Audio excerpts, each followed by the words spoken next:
Adeleke ti kọ̀wé fi ẹgbẹ́ òṣèlú PDP sílẹ̀.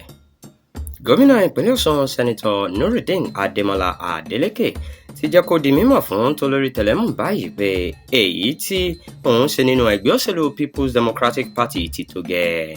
Adeleke, ẹni tó kọ lẹ́tà fi ẹgbẹ́ sílẹ̀ ránṣẹ́ sí alága wọ́ọ̀dù rẹ̀ arákùnrin Saka Kamaldeen Alamu ní Sagba Abogunde nílùú Ẹdẹ lọ́jọ́ 4 oṣù kọkànlá ọdún yìí ti ní pẹ̀lú bí gbogbo nǹkan ṣe ń lọ lọ́wọ́lọ́wọ́ nínú ẹgbẹ́ PDP yìí òun yóò ṣe gáfárà fún wọn.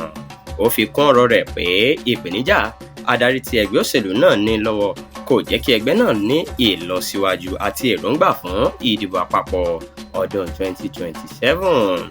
Adeleke ló ti wá fi ẹ̀mí ìmoore rẹ̀ hàn sí gbogbo àwọn ọmọ ẹgbẹ́ òṣèlú PDP fún àǹfààní àti àtìlẹ́yìn tí wọ́n ṣe fún un nígbà tó ń gbé igbá ìdìbò sẹ́nítọ̀ àti gómìnà ìpínlẹ̀ Ọ̀ṣun.